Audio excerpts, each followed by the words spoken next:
Hello friends, welcome to CAPF academy.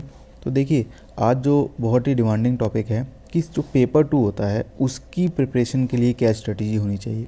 क्योंकि paper 1 की strategy तो आपको हर जगह मिल जाएगी और इवन बुक्स भी आपको मिल जाते हैं, लेकिन पेपर 2 जो होता है, जो कि आपके रिकमेंडेशन में सबसे ज़्यादा अहमियत रोल प्ले करता है। अगर आपने 100 to 1110 जीरो, ठीक है, 100 से 110 नंबर आप अगर ले आते हैं तो आपके रिकमेंडेशन होने की चांसेस मान के चलिए 80 to 90% हो जाती है। तो आज हम डिस्कस करेंगे कि पेपर 2 में हम मैक्सिमम स्कोर कैसे कर सकें। तो चलिए स्टार्ट करते हैं अपना लेक्चर। देखिए, सबसे पहले हमारा आपको पता है कि ऐसे आता है जो कि मैक्सिमम 80 मार्क्स का होता है। तो हमारा ऐसे के लिए क्या स्ट्रेटजी होनी चाहिए। तो ऐसे के लिए प्रिपरेशन करने से पहले आपको ये पता होना चाहिए कि ऐसे में वो पूछना क्या चाहता है। तो देखिए, अगर आप सिलेबस उठा कर देखेंगे तो उसने ऐसे के लिए स्पेशली कुछ टॉपिक मेंशन किया हुआ है, जैसे कि मॉडर्न इंडियन हिस्ट्री, और इसमें भी उसने बोला है स्पेशली फ्रीडम हिस्टोरिकल पार्ट्स, ठीक है।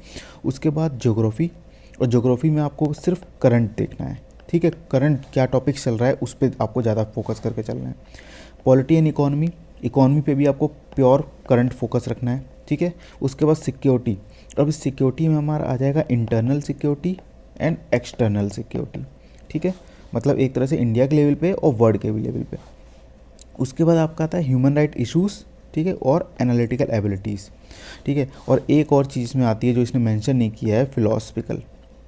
फिलोसफिकल एक ऐसे भी आएगा, आपको हर बार देख लीजिएगा, एक न एक आपको ऐसे फिलोसफिकल मिल जाएगा। तो देखिए, जैसे अगर हम 2021 की बात करें, सॉरी ये 2022 का पेपर है, ठीक है। तो 2022 के पेपर को अगर उठा के देखते हैं तो आपका 1, 2, 3, ये 3 टॉपिक्स तो सिक्योरिटी पे रिलेटेड हैं। देखिए, what can be done to stop the war, external security आ गई, ठीक है। The emerging presence of women in Indian arm forces, ठीक है। उसके बाद आपका आ गया है कि the Indian arm forces are a combination of strategic thinking and timely actions, ठीक है।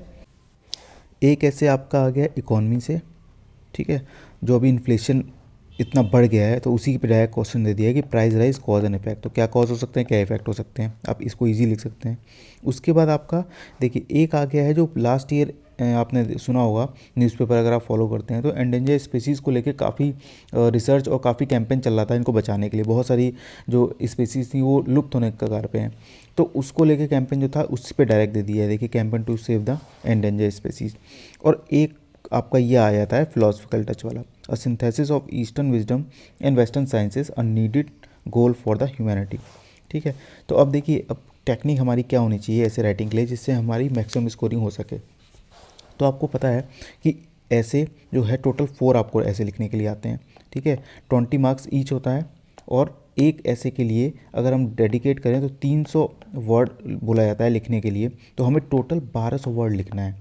अब 1200 वर्ड लिखने के लिए मैक्सिमम टाइम आप जो ऐसे के लिए देना है, आपको देना है 60 मिनट। अब इसको कैसे ब्रेक करेंगे बताता हूँ। देखिए, सबसे पहले कोई भी पर्टिकुलर ऐसे आता है एक टॉपिक पे, ठीक है, तो उसके ऐसे के जो स्टार्टिंग के 3 मिनट हैं वो आपके सिर्फ आपको एनालाइज करना है, मतलब उस ऐसे के एनालाइज करके आपको पॉइंट्स छांटने हैं। बुलेट फॉर्म में आप पेपर जो कॉपी रहती है आपकी, ठीक है, कॉपी के बैक साइड पे आप जो बुलेट फॉर्म में पॉइंट्स लिख लीजिए। जो भी आपको उस 3 मिनट में ब्रेनस्टॉर्मिंग करने के दौरान उस 3 मिनट में जो भी टॉपिक समझ में आ रहा है उसको लिख लीजिए, ठीक है। उसके बाद अगले जो 12 मिनट होंगे वो आप उस ऐसे को लिखिए और वो सारे के सारे पॉइंट इनकॉर्पोरेट कीजिए ऐसे में, ठीक है। और ऐसे लिखते समय सबसे चीज़ आपको क्या ध्यान रखनी है, 5W and H। क्या होता है 5W, what, why, who, when, और वेयर एंड हाउ।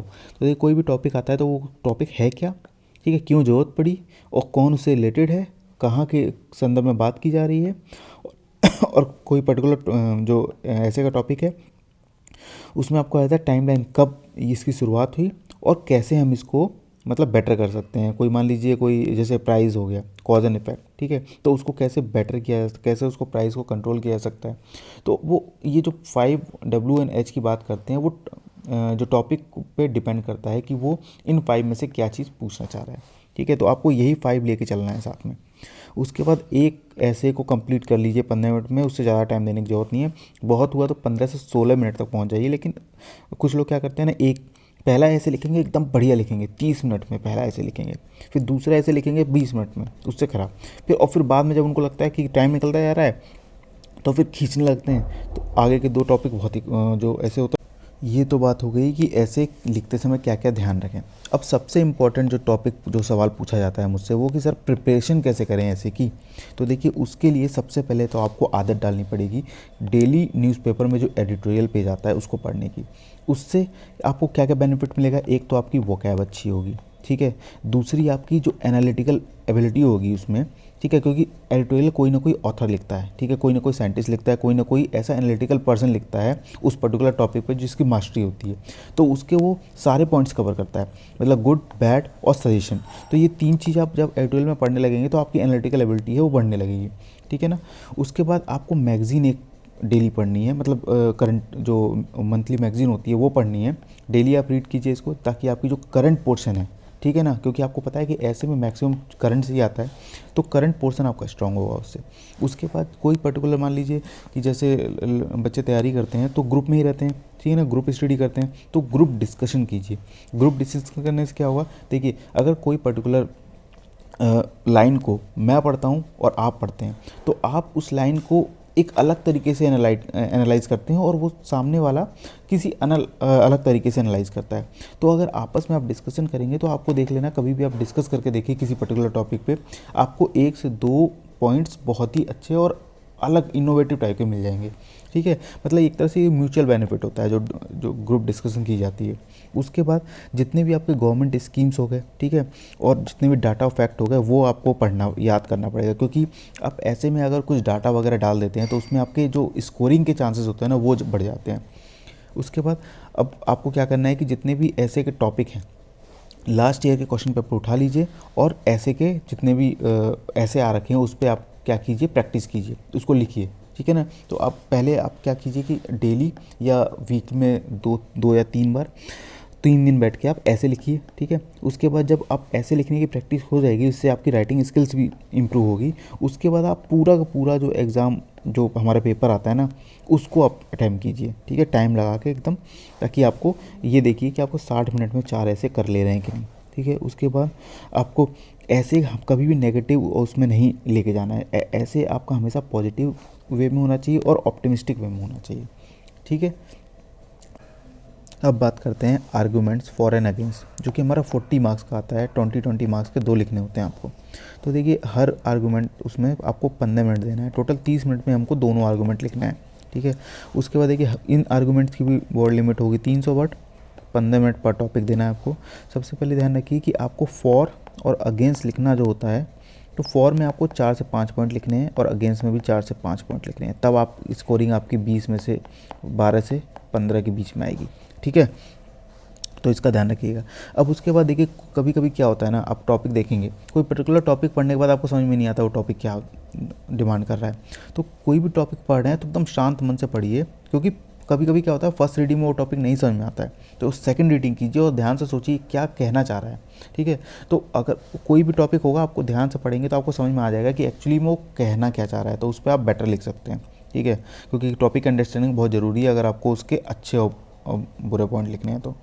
अब आते हैं हम रिपोर्ट राइटिंग। तो रिपोर्ट राइटिंग में मैं यही बोलूँगा कि जैसे आप डेली न्यूज़पेपर पढ़ ही रहे हैं, ठीक है ना, तो हमारी रिपोर्ट भी उसी तरह होनी चाहिए जैसे कि न्यूज़पेपर में रिपोर्ट्स लिखी जाती हैं, ठीक है। कभी भी अपना ओपिनियन मत दीजिए रिपोर्ट में, क्योंकि रिपोर्ट क्या होती है, रिपोर्ट अगर आप लिख रहे हैं किसी पर्टिकुलर चीज़ पर रिपोर्ट लिख रहे हैं तो उसके फैक्ट्स होंगे ना, तो ओपिनियन नहीं डाला जाता है कभी भी रिपोर्ट में, यहाँ गलती कर देते हैं लोग, ठीक है। और वो जो पर्टिकुलर टॉपिक है उसी के अराउंड रिपोर्ट होनी चाहिए, ये नहीं कि उस टॉपिक से कोई दूर से कोई टॉपिक लिंक हो रहा है तो उसको भी आपने इसमें डाल दिया, ऐसा नहीं करना है। उस टॉपिक से रिलेटेड चीज़ लिखनी है और अपना ओपिनियन नहीं डालना है रिपोर्ट में, आप ये चीज़ याद रखिएगा। अब बात करते हैं हम प्रेसिस की, ठीक है। प्रेसी में क्या होता है कि प्रेसी में आपको देना है कुल मिला के 25 मिनट, क्योंकि देखिए प्रेसी में आपको पढ़ने में भी टाइम लगेगा, ठीक है, उसके बाद आपको उसके बाद लिखने में भी टाइम लगेगा। तो प्रेसी मान के चलिए कि 25 मिनट वर्थ है अगर आप दे रहे हैं तो, क्योंकि आपको अच्छे से पढ़ना पड़ेगा, ठीक है। तो go through the passage once and try to understand the crux of the passage. अगर आपने क्रक्स पकड़ लिया उस पैसेज का तो आप उसको अपने लैंग्वेज में ईजिली लिख सकते हैं। उसके बाद उसको अपने ही लैंग्वेज में लिखना है। कुछ लोग क्या करते हैं, सपोज़ ये दे दिया है, ठीक है, पैसेज, तो यहाँ से यहाँ तक का उठा के लिख देंगे, फिर कुछ लाइन छोड़ देंगे, सोचेंगे वो वेस्ट है, उसका यहाँ से यहाँ तक की लाइन लिख देंगे, तो वो इसी में से कॉपी पेस्ट करके छोटा करते हैं उसको। ऐसा नहीं करना है, पैसेज पढ़िए, ध्यान से पढ़िए, क्रक्स समझ लीजिए, उसके बाद उसी को अपने उसमें लिखिए, ठीक है। लेकिन आप कीवर्ड जो हैं उसमें वो आप ले सकते हैं उस पैसेज से, उसमें कोई इशू नहीं है। ठीक है, अब आते हैं हम कॉम्प्रिहेंशन में। तो कॉम्प्रिहेंशन की बात करें तो कॉम्प्रिहेंशन आपका आता है 20 नंबर का, जिसमें आपको देने हैं 20 मिनट। सबसे पहले आपको कॉम्प्रिहेंशन बड़ा सा दिया रहेगा, उसको अच्छे से पढ़ लीजिए। ठीक है, पढ़ लिया आपने। अब इसको जो आंसर लिखना है ना, वो कभी भी कॉम्प्रिहेंशन से कॉपी पेस्ट मत कीजिएगा, उसी सेम चीज़ को आप अपने लैंग्वेज में लिखना है। ठीक है, और थोड़ा सा एक्सप्लेन करना है उसको। ठीक है ना। और एक चीज़ और है, इसमें सबसे जो ज़्यादा गलती कर देते हैं लोग कि देखिए, कॉम्प्रिहेंशन कोई पर्टिकुलर टॉपिक पे आता है तो मैक्सिमम देखिए यूपीएससी की आप तैयारी कर रहे हैं तो उस पर्टिकुलर टॉपिक से आप फैमिलियर होंगे। ठीक है, तो आपको उस टॉपिक के बारे में एक्स्ट्रा नॉलेज भी होगी, तो लोग उसको भी डाल देते हैं कॉम्प्रिहेंशन में। आपको वो नहीं करना है। आपको सिर्फ जो उस पैसेज में दे रखा है ना, जितना डाटा, उतना ही आपको उस आंसर में डाटा लिखना है। एक्स्ट्रा एक भी डाटा नहीं डालना है आपको। ठीक है ना। उसके बाद कोई भी क्वेश्चन आप पढ़ रहे हैं तो उसको ध्यान से पढ़िए कि आखिर वो चाहता क्या है पूछना। ठीक है, और कभी भी अपना ओपिनियन नहीं देना है। ये तो हर चीज़ में लागू होता है, चाहे रिपोर्ट हो चाहे कॉम्प्रिहेंशन में। अपना ओपिनियन सिर्फ आप ऐसे में दे सकते हैं। ठीक है, और किसी चीज़ में अपना ओपिनियन नहीं देना है आपको। अब बात करते हैं ग्रामर। तो ग्रामर की तैयारी के लिए आपको सबसे पहले देखिए, ये जो बुक है ना, एसपी बख्शी की आती है जनरल इंग्लिश की, ये सबसे बेस्ट बुक है। आप इसमें इनफ मात्रा में आपको प्रैक्टिस के लिए भी क्वेश्चंस दे देगा, और सारे के सारे जितने भी ग्रामर्स के पोर्शन होते हैं वो सारा कवर्ड होता है। ये पहले एडिशन आती है, अभी न्यूली एडिशन ये आ गई है। ठीक है, तो आपके पास ये भी है तो कोई इशू नहीं है। ठीक है, दोनों में लगभग सेम ही है, थोड़ी बहुत चीज़ें ऊपर नीचे होंगी।